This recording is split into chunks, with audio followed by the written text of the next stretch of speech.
protestoj për vjedhjen e skuterit, nuk mund ta them marrje, po vjedhje, më kanë vjedhur 2 skutera.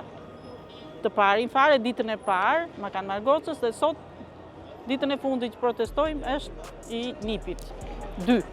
I thonë 1 milion lek. Po ju mendoni se ne ipim për qef në skutera. Nuk është sport, zonja ministre, skuteri. Është zgjidhje për një kryeqytet që nuk ka tram, që nuk ka metro, që nuk ka transport publik. Stitos.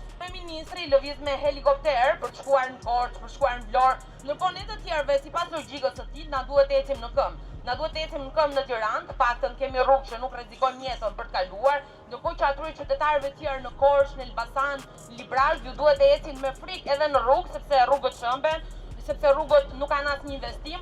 Dhe ministri në ditën e saj fundit kur doli në konferencën e fundit për mediat, dele dhe thotë që do presin bëhet infrastruktura që të lirohen skuterat. Bllokimi i patinave ka filluar në DAP 9 dhe udhëzimi i ministres është publikuar në fletoren zyrtar në datë 13 tetor. Pra që tregon qartë asgjë se bllokimet e monopatinave kanë qenë të paligjshme në momentin e parë. Nuk gjen asnjë vend në Evropë që monopatinat elektrike kufizohen, ndalohen. Përkundrazi, inkurajohen.